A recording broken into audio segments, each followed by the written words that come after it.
चुरा है। मम्मी के ताना समर सिंह के गाना मैं सुन तो केहू देख ली है तू पकड़ा जाइब हो। जय माले के टाइम में थोड़ा जाइब हो। केहू देख ली तो तू पकड़ा जाइब हो। जय माले के टाइम में थोड़ा जाइब। दिल रोवता हमार झूठे करेलू तो प्यार नहीं मिला तारू गोरी तू तो डेट देख के। चुम्मा दे हमरा जौड़न बिछा के तू आई हलाल के न लेके। चुम्मा दे हम का करबा तू तोरिया पे लालटे करा के धागम रानी तोहा के पजरी।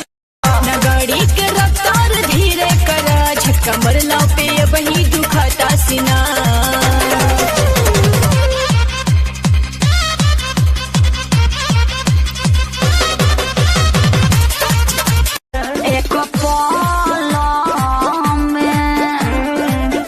एक पल में ही नशा उतर जाएगा।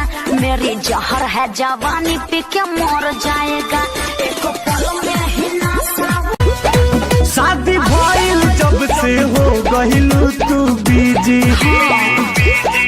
याद तोहरा पहिले हमरे रहलू निजी।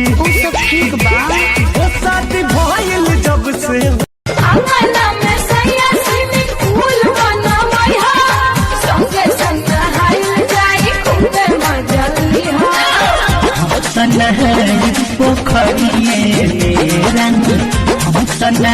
साता पर गइल रही जिला मोतिहारी। छौड़ा एको तुड़की करे लागल भरियारी। हमरा कोरिया में मोच देलस रे। छौड़ा लोगे ऐसे ढोड़ी खरा कोच देलस रे। टॉनिक पिलाइए ना, टॉबलेट मत खिलाइए। बहुत महंगा है, बड़ी मार मारेंगे। चुप। आओ ना लौटी जा, आओ ना लौटी जा, आओ ना लौटी के तू लाहे लाहे लौट जा। आओ ना लौटी जा, आओ ना लौटी जा, आओ ना। सादा मोबाइल पर अतना गुमान, अरे अतना गुमान। जब टच वाला लेबो तो चलो बाऊ दान। खाना बंद करो, खाना बंद करो सालो सुनो गाली। खाना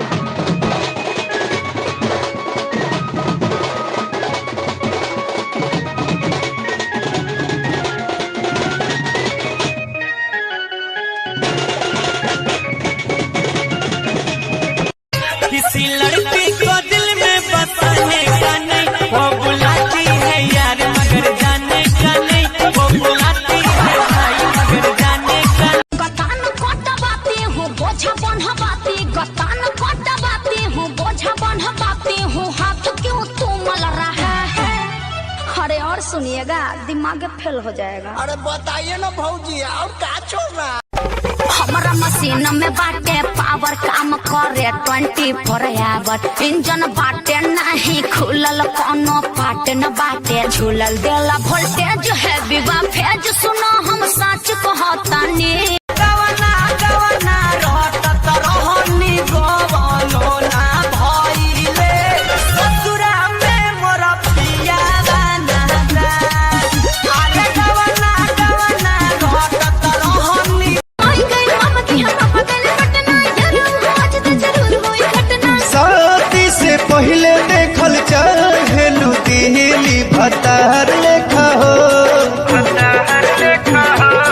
भतार ले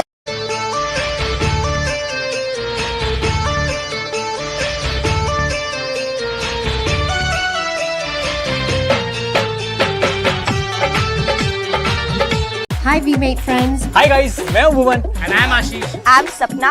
तुझे पता है वीमेट अपने क्रिएटर्स को कितना दे रहा है? 100 करोड़। वीमेट अपने क्रिएटर्स के साथ शेयर कर रहा है पूरे 100 करोड़। तो क्या सोच रहे हो? Go and search VMATE। वीमेट दे रहा है 2 लाख रुपए पर मंथ कमाने का मौका। बनिए वीमेट क्रिएटर, शेयर करिए 100 करोड़ रुपए। Search VMATE। वीडियो शूट करो और पैसे कमाओ। Hello VMATE। The most trending short video app. तो देर किस बात की, वीडियो बनाइए, पैसा कमाइए। चले, हमें भी वीडियो बनाना है। VMATE. VMate.